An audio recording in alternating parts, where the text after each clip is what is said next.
welcome to another video. So I'm already inside of X particles right now, and I'm basically carrying on from my previous post working on the X particles ring aspect in my animation. So this is the very similar setup. I've got a torus. Let's see what the size is actually for that. Torus, which is 117.5 centimeters in radius, and that corresponds to, from the center outwards, the whole diameter would be around 235, something like that. So yeah, basic system. Got the X particles emitting from the torus.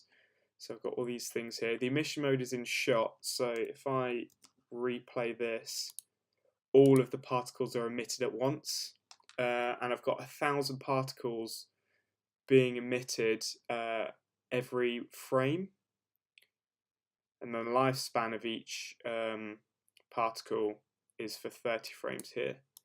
So I'm going to play around, so I'm going to reduce the amount of particles being emitted, and I'm going to change the shot time up to every 5 frames. See what that produces.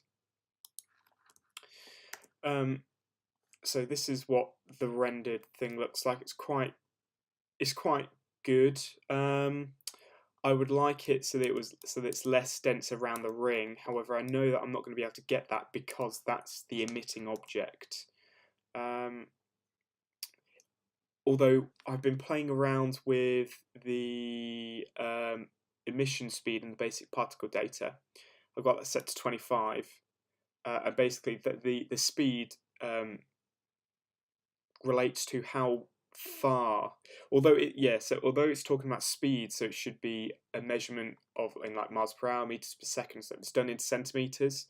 So basically, the speed correlates to a 25 centimeter emission from the torus, and that is because it's a 3D object, that means it's all the way around. It's in a circle basically, and that's how I get some of the really far out objects and a lot of the really close in ones, and that is also due to the variation.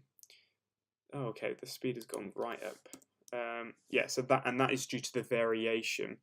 So the reason why I've got some in the middle and some really high up is because it's at max variation. So I've got it set to 0. So if I do that, they start to form a tube. So zoom in, render that. Now I've got all these different sized particles. Again, because of the radius, I've added variation to it, but because I haven't added any variation to the speed, they've all traveled 25 centimeters up. So in order to achieve the look that I'm going for, this variation is very important. Also the scale, I haven't really bothered changing that. Uniform scale is on to make sure they're actual like perfect circles. But let's just retweak that back, and there we go. Now, although this has been slightly covered, I just wanted to go over that detail. The main thing that I wanted to try and add was some sort of turbulence effector.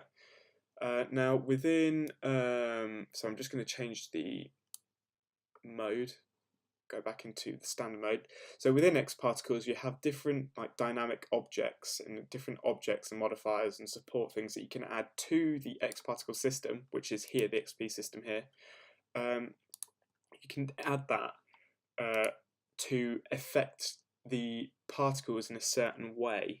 So like for modifiers here, I have a turbulence effector. Now the turbulence, oh okay, so I've just added another one. So I've already got a turbulence effector here, and the turbulence scale is set really high, and it's also got different strengths and effectors like that. And I'm trying to get back to the original view, but so I've got different strengths and everything. So if I turn this right down, I'm hoping that these just emit in a straight line, whereas if I change that back, you see how they're being blown about as if there's like a bit of wind, and you can kind of see it if you pinpoint one bit there, it looks, the particles aren't just being emitted in a straight line, they're being blown about. Um, I think that it was either through the turbulence or through a um, a wind effector. I'm just trying to find it. Motion. Here we go. A wind effector.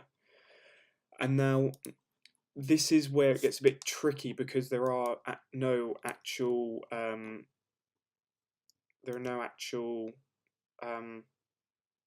tutorials online that I can access that talk about how to create something this specific. The tutorials I've been following up to with the cube and the basic the basic kind of material, like the foam material to make it look more 3D, have all been able to be resourced through tutorials. Specifically, finding a tutorial where a wind effector is affecting particles in a ring fashion is very hard, and it's not on there at all. So this is kind of what the wind effector is doing, and this is basically. So if I just render this quickly, basically see it's acting like wind and it's blowing the particles all about. And really, ultimately, this is not what I want. So I was thinking either to get the wind effector and turn the so let's take that up to frame 1, and the way I'm doing that is by pressing Shift F and Shift G or Shift H. Okay,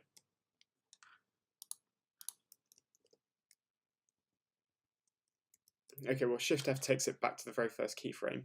Anyway, I'm getting sidetracked. So here we've got different strengths and different settings to be able to change. So if I turn up the turbulence, let's turn that up to halfway and turn to 500%. See what that does. Oh, okay, right. Okay, so that has had a very dramatic effect, blowing it all the way back. Okay, let's crank that down.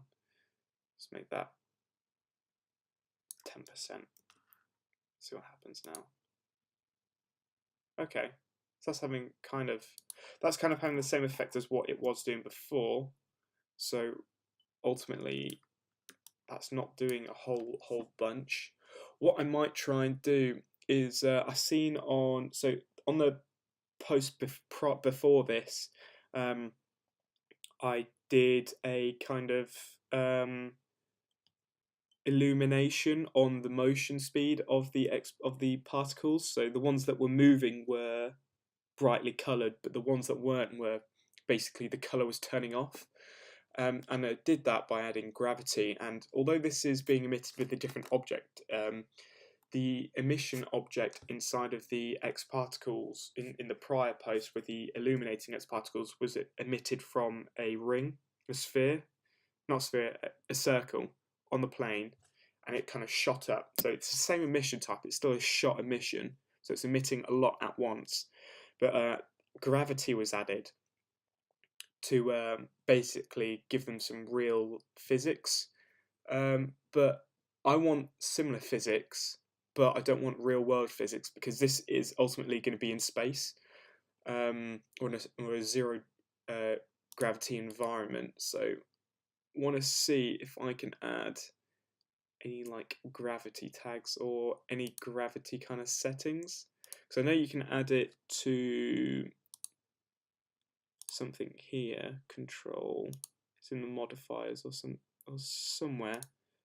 Yeah, there you go. You can have gravity. So really what I want to do is I want to add gravity to the torus to tell the objects that this is basically adhere to this, like stick to it. Because if I can do that and fine tune either the wind settings or the turbulence settings, because actually all the wind is doing is literally blowing the particles. If I turn that off and let it play again, there's already a sort of turbulence effect going on inside of the emitter. There's already like a turbulence effect happening. I can't remember where that's coming from now. Oh, it's the XP turbulence. So there's already a turbulence effect going on. So this might be something quite This might actually, the turbulence might be a lot more useful, more beneficial to me than the wind XP, because the wind is, if you think about it, in the real world, the wind actually blows stuff and pushes it away. I don't really want that. I want the particles to stay within their relative formation. I just want them to be blown around a lot more. So maybe it might be worth just changing the scale down. So actually, yeah, for now, I'm gonna scrap the XP system, the wind XP system, sorry, and I'm gonna stick to the turbulence. So now that I've changed the scale down, okay, so that's having a weird effect. Let's zoom in and render that. Oh, yeah, zoom in and render that. See what that looks like.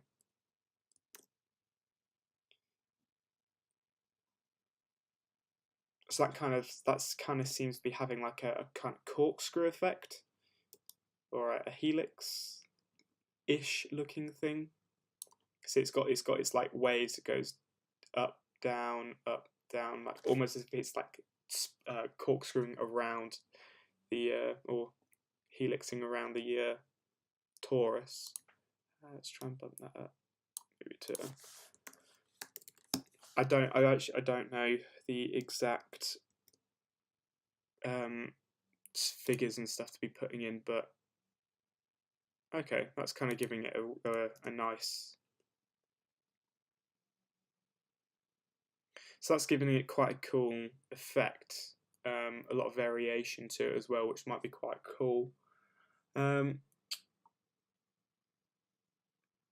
Maybe if we change the strength, put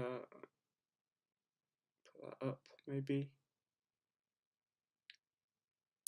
I'm basically just making changes and seeing the adjustment that they make, and that's giving it quite a cool thing. Again, with this, I like the effect. However, the particles start to bunch up again, and I don't want that. So maybe the strength's way too much, and that will let the particles spread a bit more. Yeah, which it has to a degree. It has. Render. I'm just trying to get the different angles and see what it's like. See how spread apart they are. Because from this perspective here, this front part looks very grouped together. But then this second, the edges here and here don't look too bad. But I guess looking at it from my perspective, you've got all this section here which are kind of being layered together in like a niche area. So it probably looks a lot more scattered than what it actually is. Let's try the strength down to 200.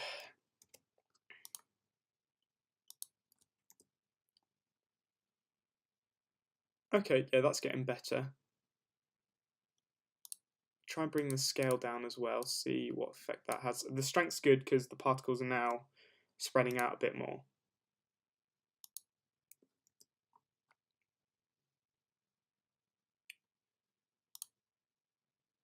And they are actually kind of moving about a lot.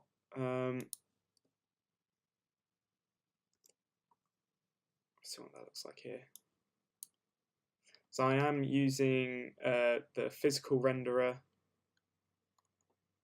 I shouldn't have done it in there anyway, but I'm using the physical renderer like my going off my rendering post that I did earlier for making quick alterations.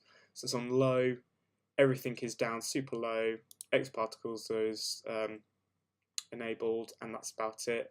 When it comes to the real thing, I'm going to enable ambient occlusion and global illumination, just make it all look good, and I'm going to add some area lights and stuff. And also from the last post, I figured out that to get rid of shadows, if I create a light, I'll just create a general light for now, boost that up, about there. And I'm going to turn off diffuse and global illumination, just leave the specular of the particles. So if I go in now and render that, okay.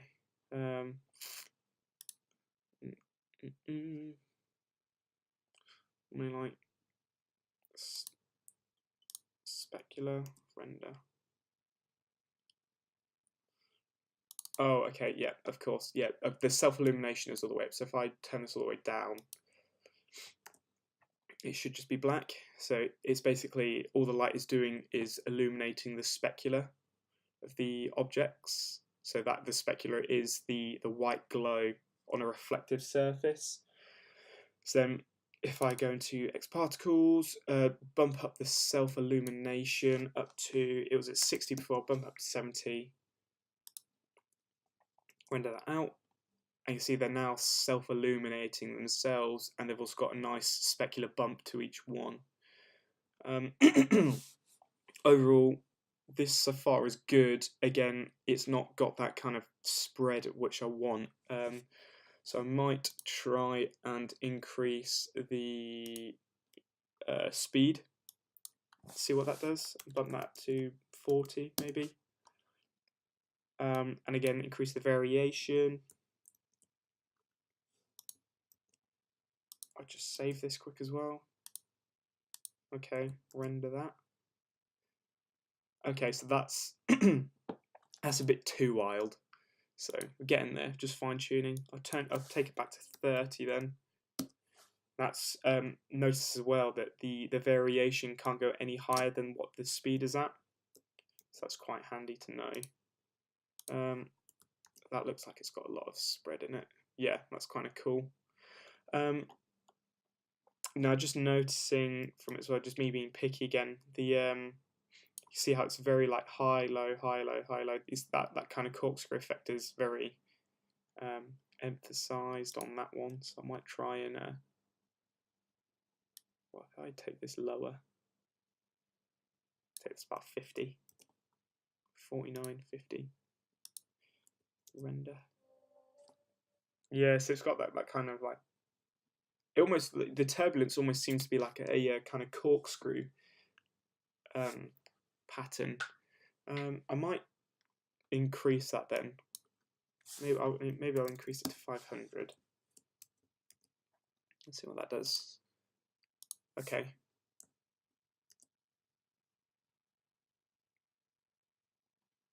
And what's the? Okay, so they're being blown around less. Maybe I'll turn that down to 300 then.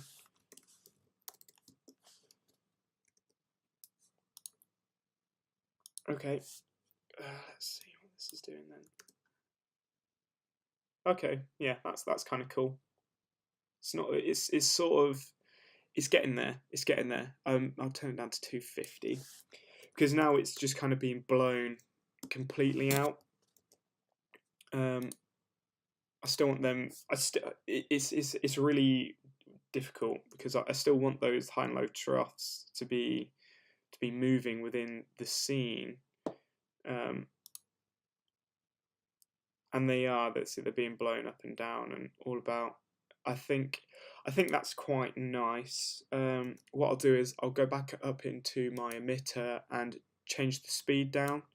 I think it was at 25 before. Right, let's put it back to 25, and I'll see how that moves.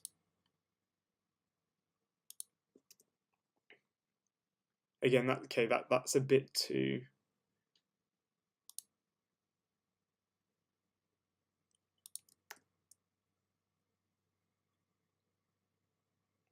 So that's a bit too dense for me as well. So let's increase the speed. So 30 was too much. Let's try 28. Go a bit higher.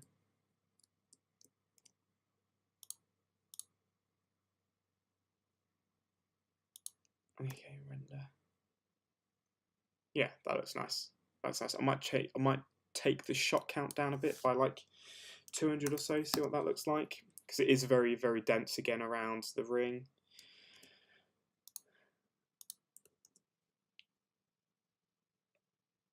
Yeah, that looks nice. It's not too cluttered. There's enough variation up top, and the majority of it's in the middle. Radius, yeah, bump the radius up. Oh no, not by 1, by 27. I find that adding just very small amounts of, like very small increments, has a quite drastic effect on that. On the actual size of them. So for example, if I just take this to 1, increase the variation. So the largest they could be is 2 centimeters, but the smallest they could be is 0. so you get a staggered amount of. It's like adding a gradient. So you can have white and black, and you have all the colors available in between. So you have two different sizes, and you have every single size available in between that two like range. So, and I probably will find that these are way too large. Yeah, yeah. So way too large and not enough. So let's take that back down to 0. Let's try 0.3.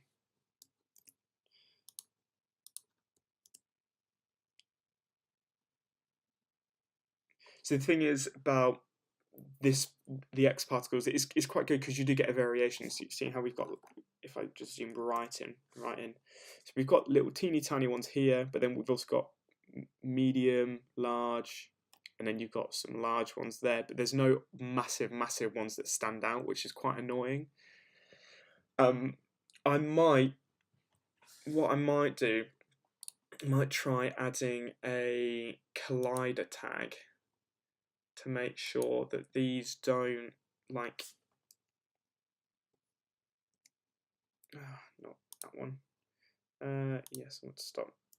To make sure that they like interact with each other, so they don't just pass through, they actually like bounce off. Because that's kind of what I want. So then that just thinking about that, then if because some of these aren't large enough, what I might do is I might create another emitter with a torus inside of it with some slightly larger particles, but turning the shot count right down, so there's only like 40 for the whole ring being emitted with the same shot time, same duration, and same lifespan, and same speed and everything, but just changing the radius. So that way that I can have those extra large particles involved inside of this. That might be something quite interesting to try. I'll try that now. So I'm literally just Control C, Control V on the on the two emitters there. So that's the original. They're the extra ones. Let's go to so let's take that back.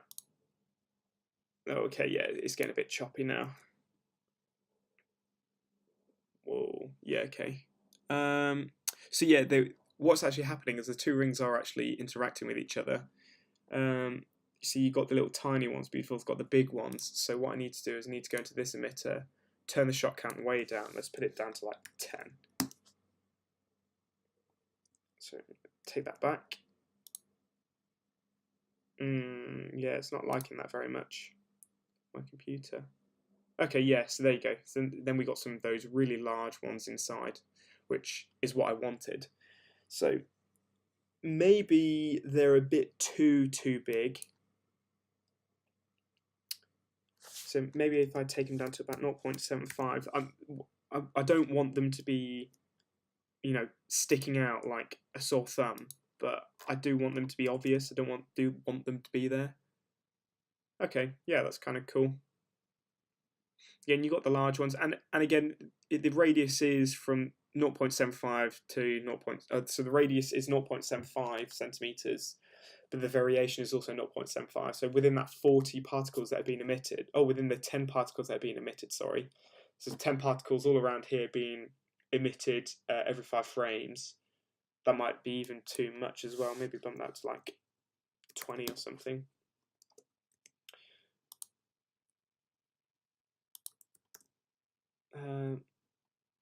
So yeah, so every 20 frames, every 20 frames, 10 of these super large particles have been emitted, and hopefully, because the radius is 0.75, but also the variation is 0.75, they should blend in quite well. They've also got the dynamic tags on them to hopefully make them pop a bit more. Oh, the dynamic top tags to make them pop and bounce amongst each other a bit better. So what I might do now is I might give this a little test render, see how it comes out, and then make changes accordingly. And if this goes well, I might then use this asset in my final piece, because then that'll be created. I won't, for now, for ease sake, I'm not going to add the like the self-illuminating element just yet, just for the sake of this being a test, and I can sort that a bit later. But for now, just taking it back, playing it through. The particles have good kind of like motion, and you can see some that they disappear. They have some good motion. They are moving about. So what I want to do is I want to get like a camera on a spline, maybe doing like a really kind of shallow pass of these particles quite slowly. For 300 frames will take a while. The render I've just done on the post, that took over 18 hours to render. So I'm going to do a really low physical render with low quality, and just do a quick pass on here, maybe for a couple of seconds. Change it as well with something else, with a couple of different angles. And yeah, but I'll see how that goes. Anyway, thanks for watching, and I hope you enjoyed the video of my